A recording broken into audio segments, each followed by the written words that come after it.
the life of what most would call normal. And I say that in quotation marks because we know we can debate that, right? But I lived in a life of what most would call normal. Two-parent home, had a brother, I was the youngest.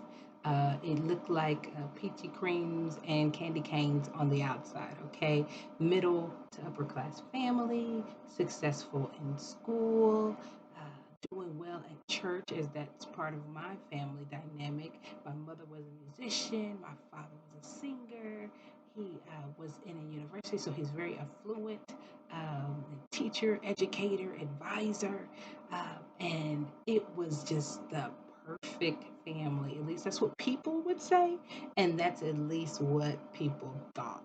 And so when we think about that, and when I even said that, that comes to mind that it really taught something. It really made me learn how to what? Be the great pretender. Because the reality was, it was a lie. Everything wasn't great. Everything wasn't peaches and cream. Everything wasn't hanky dory. But what it taught, because of the reception that was received, was that that was how you needed to present yourself. Perfect. I don't know that that is healthy. I have learned actually that that is not healthy, but that is what I did, and that is how I lived. And I was a very great cover upper. Was a very great perfectionist, and I wouldn't say perfectionist because I was perfect. I was just trying to shoot to please, people please. It was great and big, and in my life it really really was. And so most of my life, what was I done? I was either told or expected to be. And I don't know if that relates to anything or anyone else, but it is something that I struggled with throughout my life. And speaking of life, my childhood, I did grow up in a Christian home, but I also went to Christian school with growing up. And then third grade came. And when third grade came, I was introduced to public school, and which was a jolt and a change for me. I was glad for the experience, but nonetheless, there were some things that were more sheltered and expected in the standard where I was and was not there now. So it was almost like a free for all. In that free for all, I was not ready. I was not ready. Why was I not ready? Because at that particular time, I had self esteem issues. It was around that 10ish, 11ish that I began to increase my weight. And then before you know it, I was classified as obese.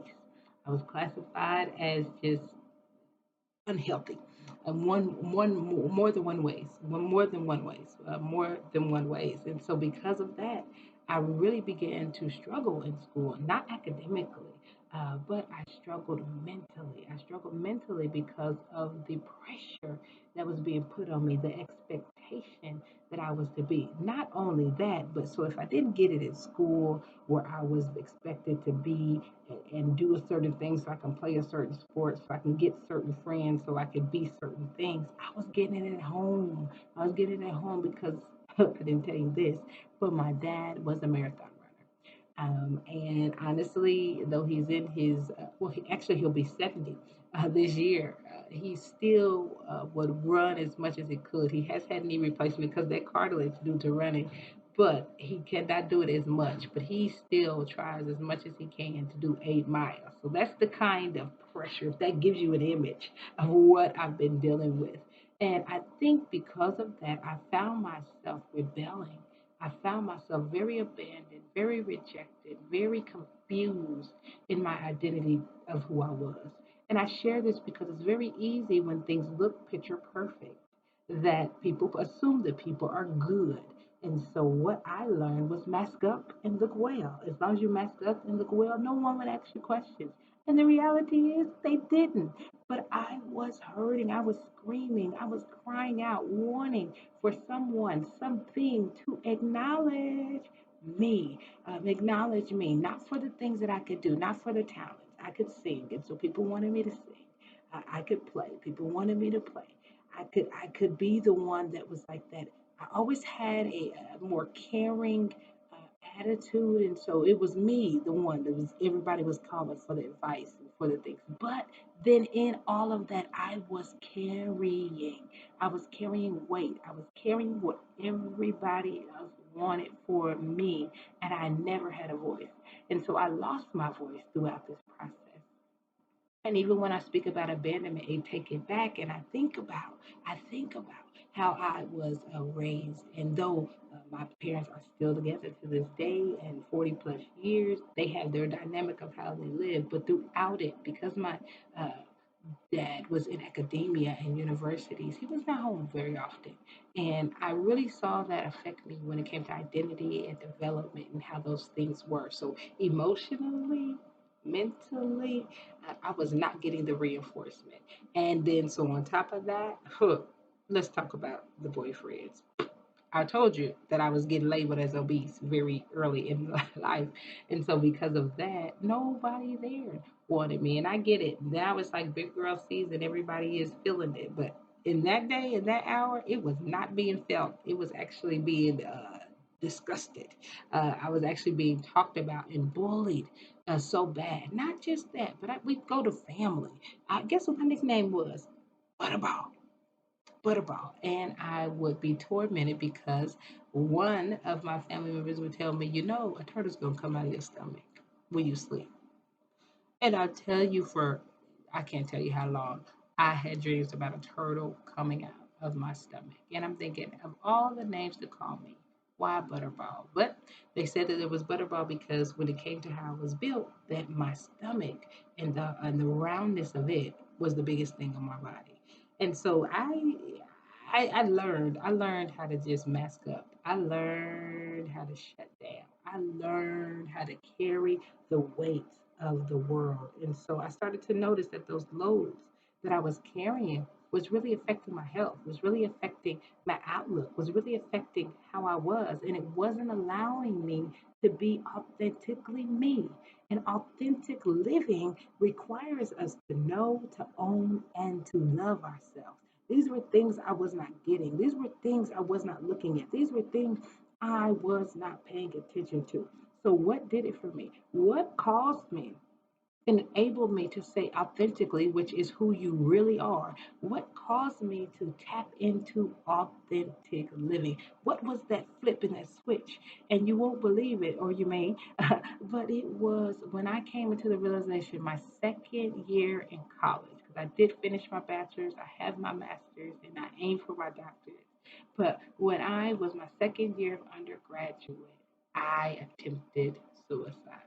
No one knew until I was in the hospital and they were trying to save my life.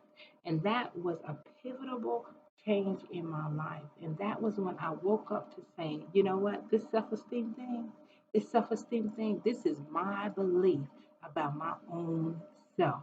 This is not what someone else inflicts on me. This is something I believe about me. And so, what I had to do was ask myself a question. Do you feel you are being or free to be yourself on a daily basis? And when I was able to answer that question with the truth of no, no, I don't feel like that. I don't feel like I'm getting that. That is when I began to be able to target what I needed to target to wake up, to wake up to me. Because guess who they had to live with every day? Guess who had to live with the thoughts? Guess who had to live with the physical body? Guess who had to do all of that? Me. I had to do it. And so I woke up to saying, okay, well, this person may be saying this about you. This person may not be doing this for you. This person may not. And so when are you going to wake up to realize that you have to fulfill those things within you? How are you going to do that? And with that, I said, okay, authentic living is knowing, owning, and loving who you are. This is about knowing, owning, and loving who I am. How do I get to know me? Literally, it's going to sound like the most simple yet difficult because we don't do it thing. And that is time. Take time with to me. I have to sit in it, not from a negative space, not from a negative place, but from an evaluation like I would if I was dating somebody, evaluation like I would with my creator. How do I get to know me? I spend time with for real me, asking those deep questions, getting into it, owning. I gotta own me. This is what caused me to release 180 pounds. and still counting because I got 100 more to go. Okay, but this is what caused me to release that. It was owning. I had to take responsibility, and guess what I had to do? I had to take the weights off. And I heard this when I was in the valley, when I was in the struggle. I heard this that as go the weights with the S, so will go the weight. And I can attest to that truth in my life that as I began to release the weights in my life, the things that were never my responsibility, the false obligation, all of that, the boundaries were then set. And I was able to get comfortable with fully being me. And that last thing, loving, loving, loving. How do you love? How do you love yourself? It's being honest. It's not taking on everything of everybody else's. It's loving you. And then with that love calls for courage. That's doing it anyway, doing it when you feel like it, doing it when you don't feel like it, doing it, being brave and consistent. And so when it was up and when it was down, it was consistency in love that built me to a place to where I'm able to live down. It's that love is that unconditional worth of you that knows that it's done without condition. Nothing you have to do to earn it. It's who you are. It's the desire, like we would desire to benefit another. Love for yourself is desire to benefit you. And so you have to look at that. What are you doing? How do you desire to benefit yourself? These are questions that are necessary in order for us to move forward. And for me, it was crucial and imperative in me authentically living, in me authentically living. And so now it allows me to share. Now it allows me to be vulnerable. Now it allows me to embrace life on a level that I've never known before because I learned how to do it now. I didn't learn how to do it if and when, if I make it, if they like me, if they acknowledge me, if they pay attention, if they do or don't. It does not change or affect my esteem and my belief and my confidence and my abilities of me because those things are pure. Those things are my values. Those things are my morals. Those things are my things. And nobody else can dictate those for me. That's what I choose. And so what I say is I had to have and know and see and believe in the power of my, not just my voice, but my choice. And that is how you authentically live. You choose every day, and sometimes every thought, and sometimes every moment, and sometimes every move, what and how you are being authentically you. And you go with that, and you sit with that, and you be gracious to you. You be gracious to you. And that's what I had to learn, grace. And that the mistakes are, don't look at them as that. Look at them as lessons. Look at this as something that you're developing in, that you're growing in, that you're going forth in. And when you do, you're able to conquer it because what? You faced it, because you confronted it. And that's what I have learned to embrace about authentically living. That in it, I can know me, I can own me, and I can love me for who I am, not who I ain't, not who I aren't, not who and what everything wants me to be, but who I am.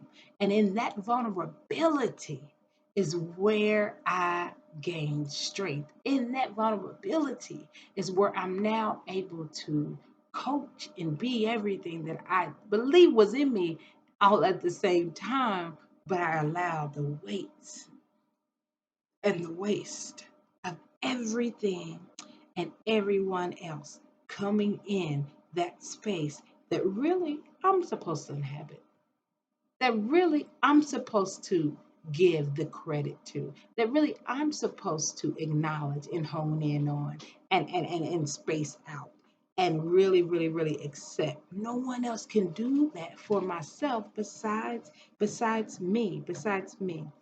And so the real question is, when will we stop coming and just existing and just waiting and just wanting? When will we celebrate our steps, our processes, our life for what it really is because of who we really are? Really are. When we stop those false obligations, and when we go forth in who we really are, to share our story and to truly, authentically be us. It's time out for the unauthentic living. And it's time to tap into knowing, owning, and loving who we are. What will you choose?